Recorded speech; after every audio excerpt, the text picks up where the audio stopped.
كلنا بدأنا حاجات ووقفنا، بدأنا بحماس ووقعنا في أول حفرة، بس الحقيقة إن النجاح مش محتاج عبقرية، النجاح محتاج بس استمرارية. والفرق بين اللي وصل واللي لسه في أول الطريق إنه بيتقدم خطوة كل يوم مهما كان اليوم ده متشلط، ما وقفوش كسل ولا ظروف ولا حتى فشل. فلو تعبت من البدايات يمكن حان وقت الاستمرار. طيب إزاي تستمر فعلا وما توقفش؟ خليني أقول لك الخطة خطوة بخطوة. فصل على النبي، جهز مشروبك وتعالى نبدأ الحكاية.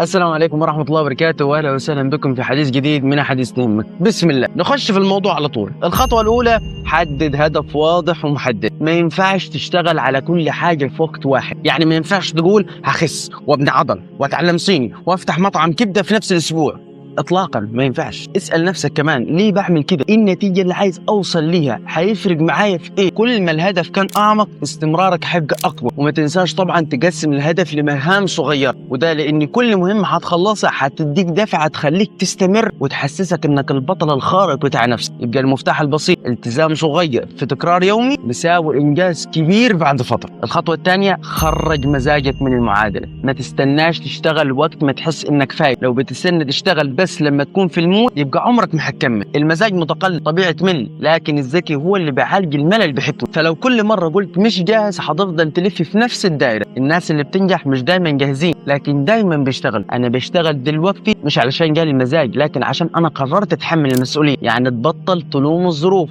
او الناس او حتى نفسك بشكل سلبي. بص قدامك مش وراه. الخطوة الثالثة، واجه الانتكاسات بالمرونة مش بالاستسلام. يعني ايه؟ يعني لو خطتك ما نفعتش غيرها، بس ما تغيرش هدف. لو اتأخرت يوم عادي، مش لازم تعمل محكمة عسكرية لنفسك. لو الظروف خانتك بدل الطريق بس ما توقفش مشي. طبيعي تتعب، طبيعي تتأخر، لكن المرن هو اللي بيعدي. فاوعى توقف، ولو وقفت يوم كمل في اليوم اللي بعده على طول. بس ما تعملش نفسك موظف حكومي واخد اجازة مفتوحة. وخدها قاعدة، اللي بيكمل هو اللي بيعرف يكيف، مش اللي بيحاول يكون كامل طول الوقت. لو حصل ظرف عدل الخطة، زهقت تغير الطريقة، فشلت جرب تاني بشكل مختلف. المرونة هي اللي بتخلي الاستمرارية ممكنة مهما حصل. الخطوة الرابعة، اتعلم تقول لا. وقتك أهم. اتعلم تقول لا لأي حاجة بتسحبك بعيد عن هدفك، لا للمقارنات اللي بتسرق تركيزك، لا للأشخاص اللي بيستهلكوا طاقتك. عارف النوع اللي بيقول لك ايه رأيك نطلع نتمشى شوية نشم شوية هواء؟ قول له لا، يعني لا مش عايز اشم حاجة، شم لوحدك. كمان لا للمشتتات اللي بتخطف وقتك وانت مش واخد بالك. وقتك هو رأس مالك الحقيقي، فتعلم تنظم وقتك، لأنك لو ما كنتش حارس عليه محدش حافظ عليه مكانك. خد بالك كل مرة بتقول لا للحاجة الغلط انت بتقول نعم لحلمك ولتقدمك ولنفسك. الخطوة الخامسة، امنع المثالية. المثالية قاتلة. مش لازم كل حاجة تبقى كاملة، المهم انها بتتحرك لقدام. الانجاز الحقيقي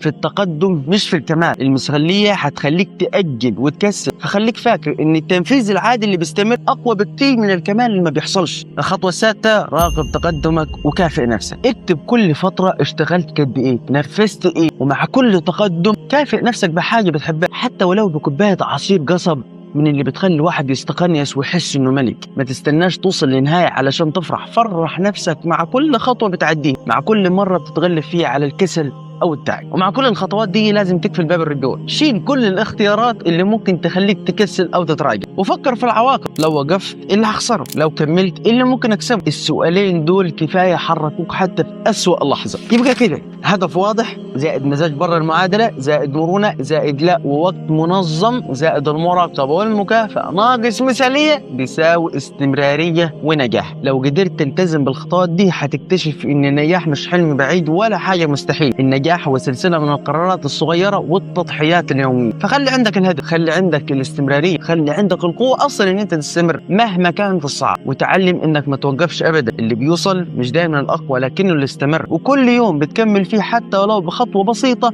انت بتجرب. فما تستناش المثاليه ولا تستنى المزاج، كمل. وافتكر دايما ان الاستمراريه اقوى من اي موهبه او بدايه حماسيه، وان النجاح مش للناس اللي بدأت، النجاح للناس اللي كملت. فاوعى توقف، وخلي دايما الاستمرار هو شعارك. وفي النهايه يا رفيق ما تنساش تنورني باشتراكك لو لسه مش مشترك، وخد لك لفه على اللي فات واستعد للي جاي. ولو احتجت حاجه سيبها لي تحت في الكومنتات.